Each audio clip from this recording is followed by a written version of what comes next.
सचिव पायलट दुर्ग पहुंचे, जहां उन्होंने देवेंद्र के परिवार से मुलाकात की। इस दौरान प्रदेश अध्यक्ष दीपक बैज, नेता प्रतिपक्ष चरणदास महंत, पूर्व विधायक धनेंद्र साहू, पूर्व मंत्री गुरु रुद्र कुमार भी उनके साथ नजर आए। वहीं मीडिया से बात करते हुए सचिन पायलट ने कहा कि बलौदा बाजार के मामले में जबरदस्ती विधायक देवेंद्र यादव को गिरफ्तार कर जेल में बंद करके रखा गया है। ये एक द्वेषपूर्ण कार्रवाई है। उन्होंने कहा, मैं ऐसा जानता हूं कि बलौदा बाजार में जो हुआ सरकार ने जानबूझकर उसको होने दिया।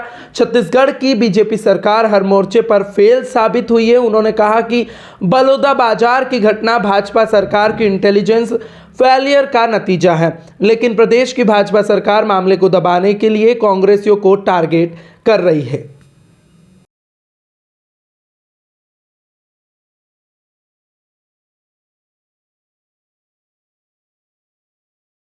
देवेंद्र यादव जी के खिलाफ सरकार ने एक मुकदमा दर्ज किया और बलपूर्वक पुलिस ने लगभग 3 हफ्ते पहले को अरेस्ट किया था। हमारा मानना है कि बलौदा बाजार का जो प्रकरण रहा उसकी जांच सरकार ने पूरी करी नहीं है और उसमें जो कार्रवाई करी है वो द्वेषपूर्ण भावना से करी गई है और देवेंद्र यादव जी को जानबूझकर तमाम धाराएं लगाकर उनको जेल में बंद कर रखा है। हमको न्यायालय पर पूरा भरोसा है और इसका हम न्यायपालिका में डट के मुकाबला करेंगे, लेकिन मैं ऐसा मानता हूं कि सरकार ने पहले मन बनाया हुआ था। वहां पर भारतीय जनता पार्टी के जो पदाधिकारी थे या जो लोग उसमें सम्मिलित थे उनमें से किसी को एक नोटिस तक नहीं दिया गया और हमारे 2 बार के विधायक को जेल में बंद कर रखा है। हम लोग सब उनसे मिलने गए थे, नेता प्रतिपक्ष, हमारे प्रदेश अध्यक्ष जी, हमारे पूर्व मुख्यमंत्री जी, और हम सब उनके साथ खड़े हैं। हम न्याय की राय लड़ेंगे। न्यायपालिका में बहुत जल्द हमें लगता है, उम्मीद हमें है कि हमको राहत मिलेगी, लेकिन सरकार ने तमाम अटकलें खड़ी करने में कोई कसर नहीं छोड़ी है और हर षड्यंत्र, हर साजिश, हर दबाव का वो इस्तेमाल कर रहे हैं ताकि हमारे विधायक को जेल में रखा जाए।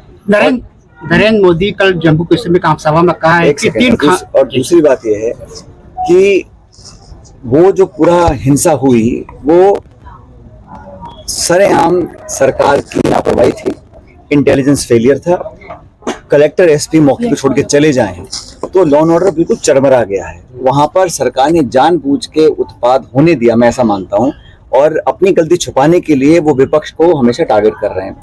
वहां पर पहली बार इतना शांतिप्रिय इलाका है, वहां पर पहली बार इस प्रकार की हिंसा को अंजाम जो दिया गया वो एक साजिशपूर्ण तरीके से किया गया और सरकार विफल रही लॉ एंड ऑर्डर मेंटेन करने में, इसलिए कांग्रेस को टारगेट कर रहे हैं। बहुत जल्द का पूरा खुलासा होगा। हमारी पार्टी के कुछ लोग वहाँ गए थे, रिपोर्ट लेकर आए हैं। हम भी अपनी तरफ से पक्ष रखेंगे, जो वहाँ आई विटनेस थे, जो पूरे लोगों से वहाँ चर्चा हम लोगों ने करी, और सरकार की जांच भी जो हो रही है वो लटकाने का काम करे ताकि लोगों के दिमाग से ये प्रकरण की घटना हट जाए और अपना बदला निकालने के लिए हमारे विधायक को जेल में बंद रखें, लेकिन ये कामयाब नहीं है। ये पहली घटना है कि छत्तीसगढ़ में उसमें विधायक देवेंद्र यादव को लगभग शामिल कर दिया जाता है। इसे मैं तो बता रहा हूँ ना कि बीजेपी सरकार जब से निर्मित हुई है यहाँ पर, बजाय अपने घोषणा पत्र की बातों को पूरा करें, जन कल्याण के काम करें, विकास को गति दें, उन्होंने द्वेषपूर्ण भावना से कांग्रेस के नेताओं को टारगेट करने का काम किया। अकेले एक देवेंद्र यादव की बात नहीं कर रहा हूँ, तमाम नेताओं को जहां मौका मिलता है वो झूठे केस लगाकर उनको दबाने का, उनकी आवाज को कुचलने का काम कर रहे हैं। कांग्रेस पार्टी अपने नेताओं के साथ खड़ी है। जांच से हम कभी डरते नहीं है, जांच हो, दोषी को सजा मिले, लेकिन द्वेषपूर्ण कार्रवाई कर किसी का चरित्र हनन करने का अधिकार भाजपा को नहीं है। सर, प्रधानमंत्री जी ने कल जम्मू कश्मीर के आम सभा में कहा कि 3 खानदानों ने जम्मू कश्मीर को बर्बाद किया, विकास का रोड़ा अटकाया हमेशा। लेकिन उनको याद होना चाहिए, भारतीय जनता पार्टी ने पीडीपी के साथ मिलकर सरकार बनाई थी, तब वो ठीक थे, तब वो परिवार ठीक था। और जो दूसरे परिवार की बात कर रहे हैं, उनके सदस्य को वाजपेयी जी की कैबिनेट में राज्य मंत्री बनाया, तब परिवार ठीक था। मतलब सहूलियत के हिसाब से आप लोगों को अच्छा भला बुरा कहें, नीति क्या है, इतिहास क्या है, रोड मैप क्या है। अब वहां पर डबल इंजन सरकार है कि नहीं है?